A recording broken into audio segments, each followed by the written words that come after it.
porque ¿qué pasó con los cerca de 600 desalojados en el área de Pedregal? ¿Siguen en refugios? ¿Han tenido algún tipo de contacto con el Ministerio de Vivienda y Ordenamiento Territorial? ¿Qué ha hecho la Defensoría del Pueblo? Conmigo está Jorge Guzmán, él es vocero de este grupo de desalojados y de la coordinadora comunal de Federico Britton. Bienvenido, Jorge. Sí. A ver, ¿qué ha pasado con aquellos desalojados de ese día? Bueno, buenos días ante todo, gracias nuevamente por la oportunidad. Bueno, más allá de conversar con algunas instancias del Ministerio de Vivienda y de acceder a hacer un censo oficial que arroja 513 familias que en este momento están en intemperie a la orilla del río Tapia. 513 familias. Alrededor de 2015 personas, en su mayoría niños. Porque darle, es decir, suplir las necesidades básicas de ese montón de gente es una cantidad importante. Claro, y ahí es donde vamos, el Estado más allá de un censo no ha pasado. No. Y de unas bolsas de comida que en algún momento llevaron, muy limitado, inclusive muy condicionado a que tenía que ser exactamente lo que decía el censo, y los que no estaban en ese momento se llevaron las bolsas de comida para atrás, desconociendo que ahí se está trabajando colectivamente, ¿no? Claro. Pero más allá de eso, de una propuesta en firme en cuanto a una reubicación o a resolver el desacierto, porque realmente es un desacierto. Y ese campamento del río Tapia debe ser eso. Es improvisado. Es improvisado. Eso lo edificaron las mismas personas que fueron desalojadas ilegalmente y que ahí resisten ante este desacierto en términos humanitarios de parte del gobierno, que nos llama la atención, uno, la despreocupación de parte del señor Juan Carlos Varela y su equipo de trabajo, que no van más allá de simplemente denigrar a esta persona y denunciarlos como los infractores y desconociendo de que su calidad de seres humanos no ha desaparecido y que el Estado tiene una gran responsabilidad, partiendo del hecho que fue ilegal la actuación, ¿no? ¿Y ese campamento está sobre un terreno público, Están en las riberas del río, están en lo que se llaman las orillas del río, que son en teoría es público, ¿no?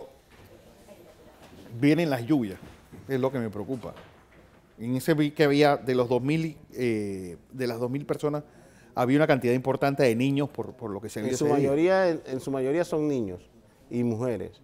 En su gran mayoría son eso, y eso no lo estamos diciendo, eso lo contactó el propio Ministerio de Vivienda.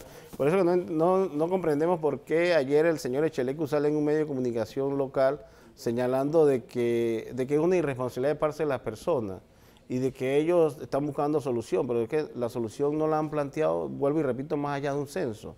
Pero mira, lo que nos preocupa también es que en Panamá hay una institución que en la postrimería de los años 90 del siglo pasado fue criada para ser el garante del cumplimiento de los derechos humanos en el país. Su función constitucional y legal es garantizar que en Panamá se respeten los derechos humanos, que es la Defensoría del Pueblo. La gran ausente en toda esta crisis. Ellos estuvieron presentes en los desalojos que se dieron y ellos pudieron contactar con nosotros allí de que el desalojo no había una orden formal para desalojar a estos señores. Además de eso, contactaron que había un amparo de garantía. Pero ¿qué pasa, por ejemplo? Porque ellos, si estamos hablando de gente humilde, que podían haberles echado la mano con trámites legales o cosas por el estilo, incluso servir de enlace entre esta comunidad improvisada y el Ministerio de Vivienda. Obviamente, y nosotros lo solicitamos. Sí. Antes de que esto ocurriera, a la Defensoría del Pueblo le hicimos varias solicitudes de que intervinieran. Claro. Intervinieron sí con visitas, pero no se metieron de fondo al problema, entendiendo que hay un problema social de violación de derechos humanos y eso lo establece la Declaración Universal y el Defensor del Pueblo sabe de eso mucho más que nosotros. La pregunta es, ¿tienen ustedes en la coordinadora el número exacto de personas que están viviendo en esta condición? 2012 es el censo oficial. En todo el país. En el país hay más de 400 asentamientos informales, que estamos hablando de más de 15.000 familias, podemos estar hablando en estas condiciones. Sí, que estás hablando de 50.000 personas por lo que eso es el reflejo de una deuda social que tiene el Estado panameño, que es de arrastre, de más de 250.000 de viviendas que le adeuda el Estado a la población panameña. O sea, eso no nos lo hemos inventado nosotros y eso lo establece la Constitución. Entonces decimos, el papel de la Defensoría del Pueblo frente a esto, ¿cuál es? El defensor sale a decir es que ellos no van a patrocinar invasiones de tierra. Sí, pero tampoco puedes patrocinar de que se viole los derechos fundamentales en términos del debido proceso de las personas, porque eso también son pactos internacionales ratificados por Panamá y que el defensor del pueblo lo sabe. O sea, eso es lo que estamos asombrosamente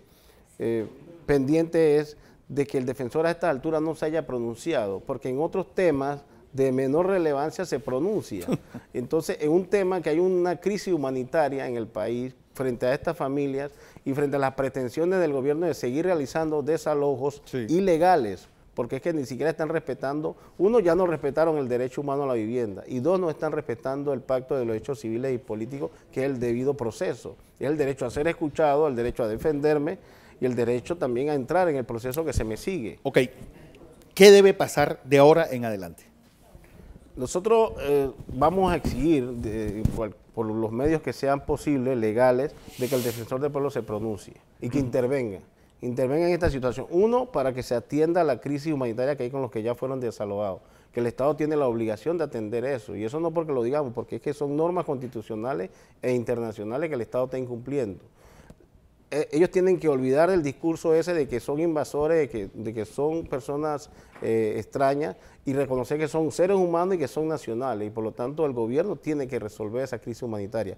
Segundo, que el defensor del pueblo tiene que pronunciarse en materia para lo que fue creada la Defensoría del Pueblo. Claro. Pronunciarse y establecer un mecanismo de mediación como un método alternativo de solución de un conflicto que hay, que ellos no pueden desconocer, y que también son normas panameñas que hay que buscar métodos alternativos de resolver este problema, porque eso no puede ser eterno, claro. No puede ser eterno. Bueno, vamos a ver en qué termina todo esto. Lo que me preocupa es que ya con la llegada de las lluvias, pues es un añadido, alguien que está viviendo en la ribera de un río como el río Tapia, que pues cuando llueve en Cerro Azul se crece, así que puede provocar una desgracia que lamentaremos todos después. De hecho ya ha habido tensión, en los últimos días ha habido mucha tensión, el fin de semana que llovió bastante en esa área del país hubo una gran tensión, hay una parte de los campamentos de los compañeros que está en medio de dos corrientes del río Tapia, entonces ahí los estamentos de seguridad del Estado todos tienen conocimiento de la situación de esta familia.